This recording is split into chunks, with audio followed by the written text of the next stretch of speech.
The spirits have been calling out to me.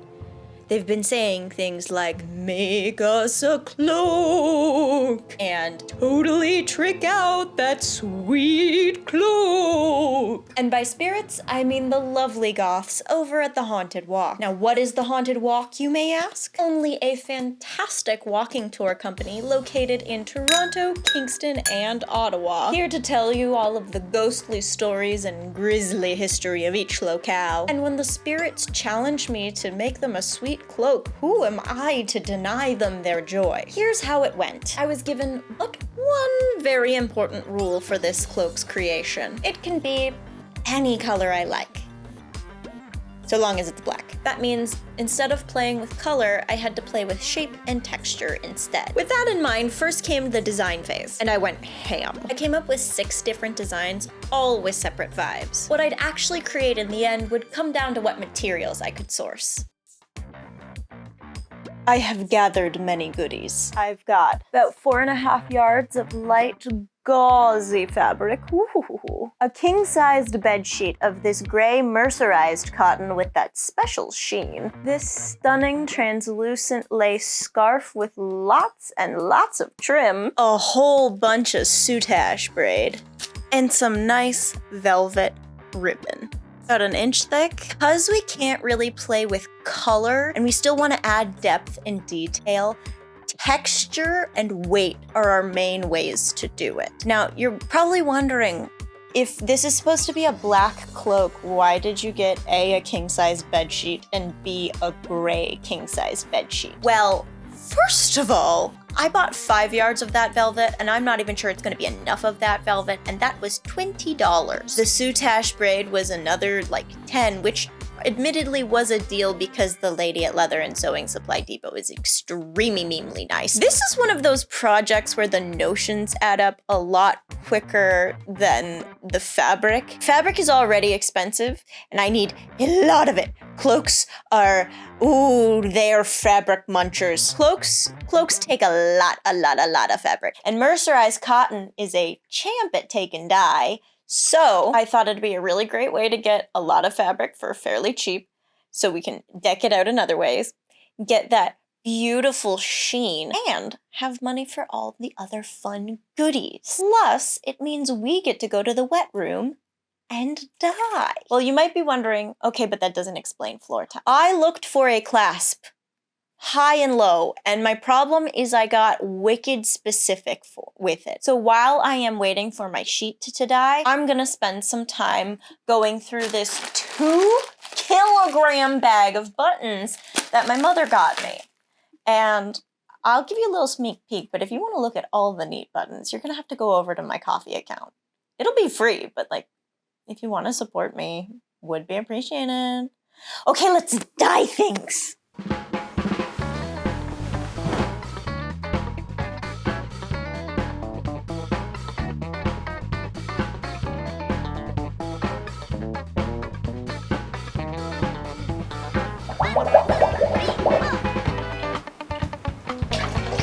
For this bad boy, I started with a single bottle of dye and a bottle of fixative. Admittedly, 1 dye bottle probably wasn't enough, but I figure it's better to start too little and then go overboard if I have to. I put too much water in this. Logistics simply weren't on my side for this one. Being a king-sized bedsheet, it just didn't fit into my bucket with all the dye in it.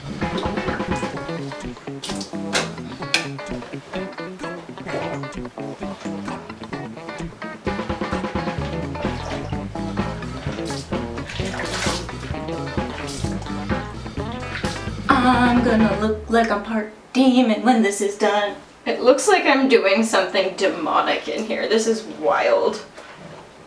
This was the beginning of my problems. But we don't have time for that now. I'm multitasking.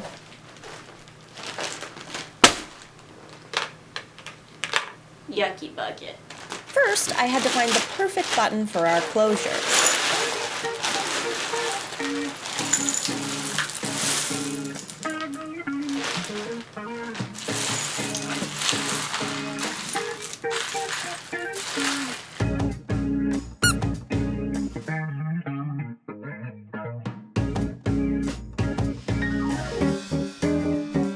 Then it was on to drafting the cowl and futzing with the shape.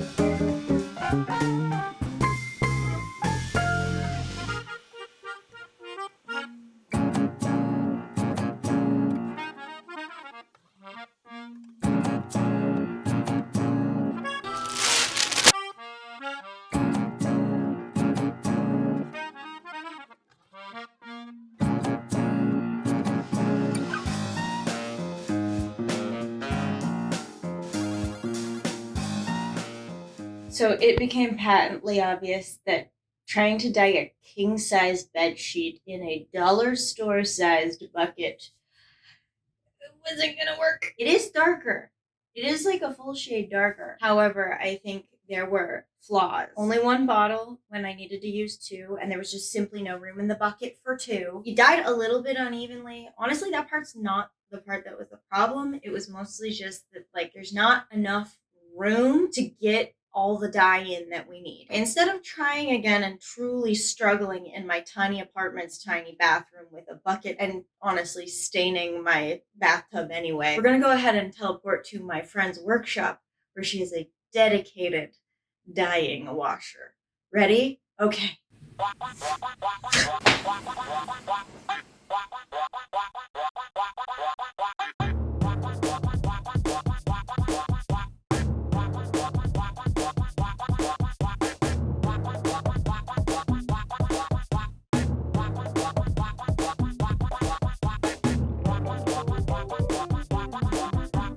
Let this be a lesson in not trusting product descriptions.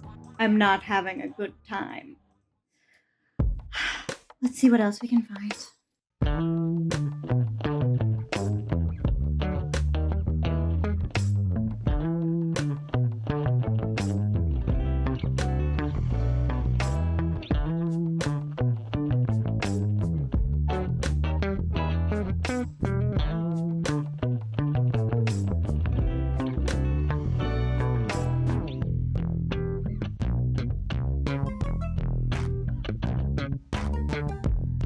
Only as I was running out of time did the perfect fabric call out to me at the thrift store. I found a few yards of a gauzy cotton and a black queen-sized bedsheet that wasn't quite as big as I was hoping, but would definitely do the job.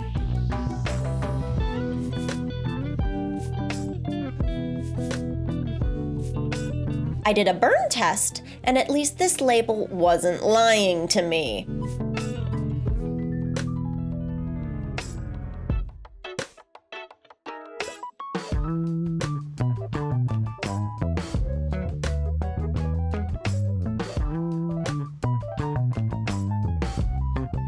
Once I got everything cut out, I basted my overlays onto front cowl pieces so I could treat them as single units.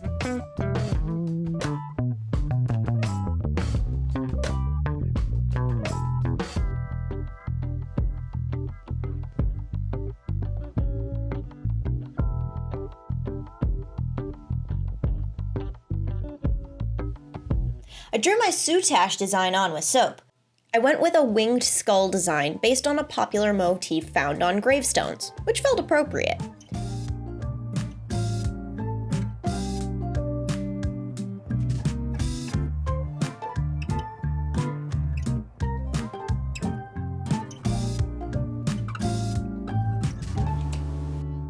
My first hurdle was the soutache.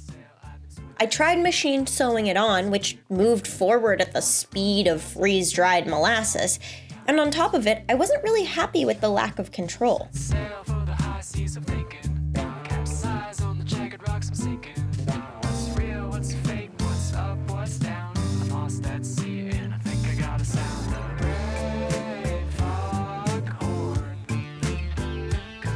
I need Gerard.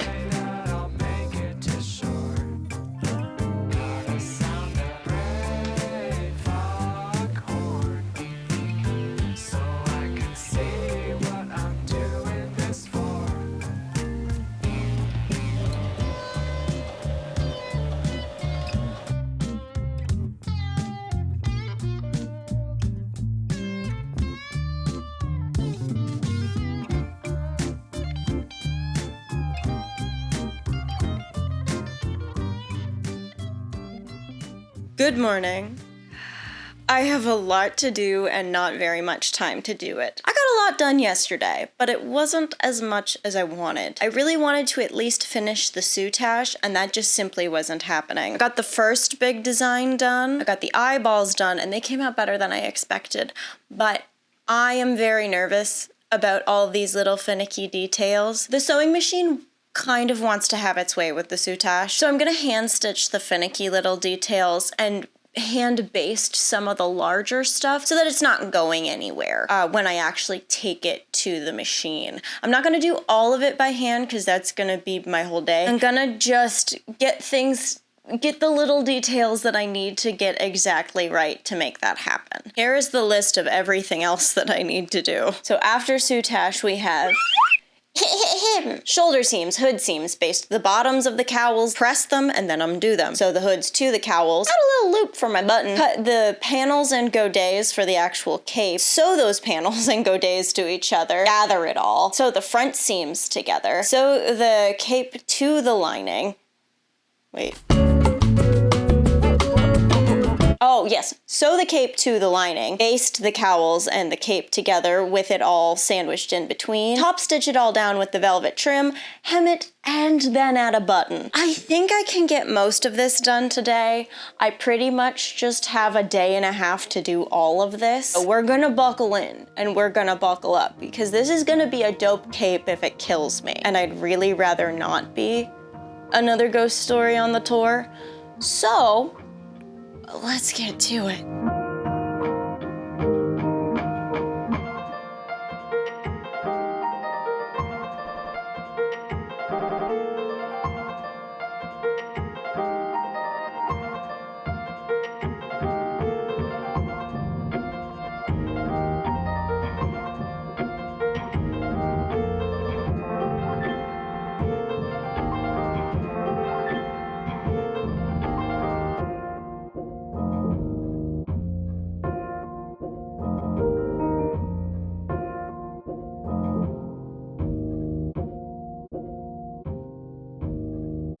Finally, actual assembly could begin.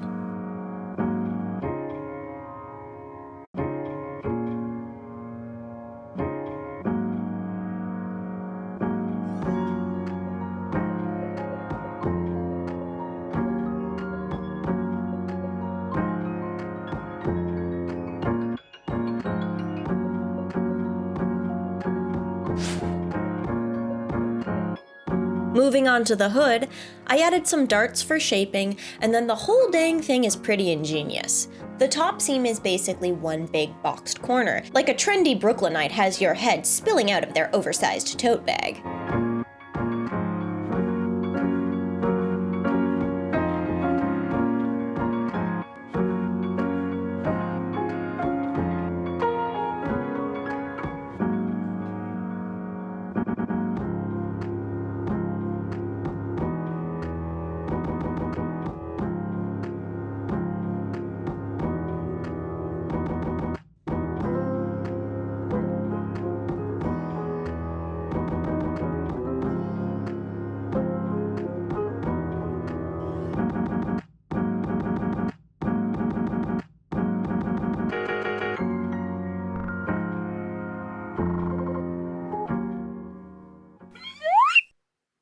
Ah, yes.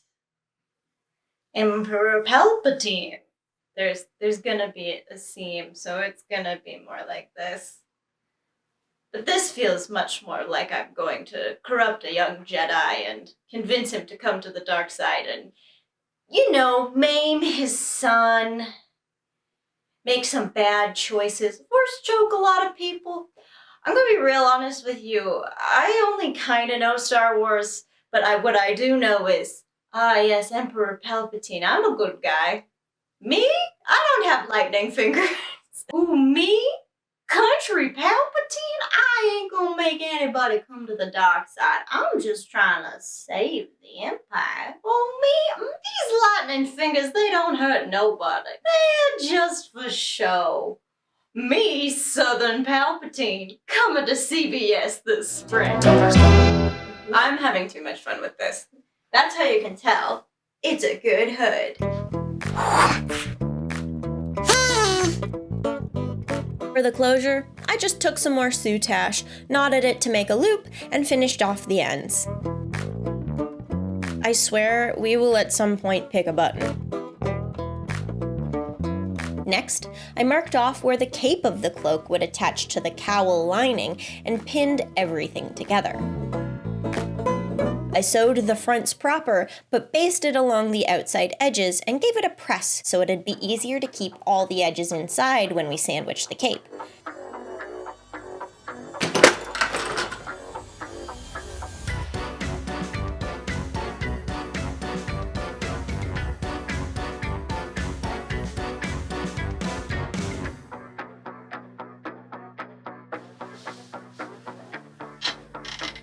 My boy.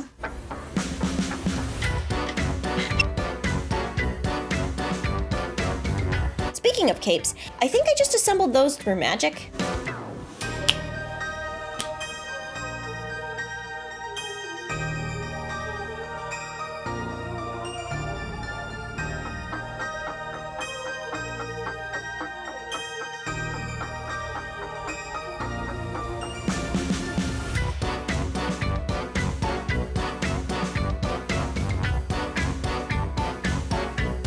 After that came the most nerve-wracking but puckeringly tense part of this project.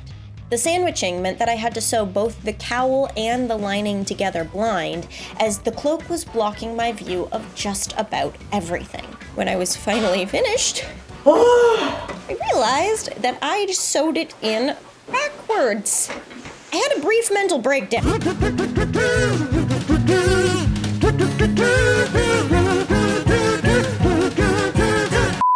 All that was left now was hemming this massive thing, adding the velvet trim, which at this point felt like child's play, and finally, choosing a button. I got to see this bad boy in action at the Campus Secrets Inspectors Tour on the appropriately spooky grounds of the University of Toronto.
This was certainly a cloak of learning. I now know without a shadow of a doubt that if you are sewing soutache, unless you are sewing very simple straight lines, you simply must do it by hand. And it will take 3 times as long as you think. That and like powdered sugar, velvet hides many sins. What I am very happy with are the godets. They really allowed for maximum billowing potential without getting underfoot of our guide. And speaking of our guide, I want to give a huge thank you to the Haunted Walk for making this challenge happen. And I'd like to give a big shout out to our model Cole, not only for working it, but also telling us such excellent ghost stories in the process. And thanks to Rhys Smith for his excellent camera work on the reveal. If you're feeling ready to be scared, check out the Haunted Walk this Halloween season. As for me, I'm gonna have to get going. The spirits and I have scheduled a possession at 3, and I do not want to get stuck with William Lyon Mackenzie's ghost again. Dude's wild. I'll see you on the flip-flop. Ooh.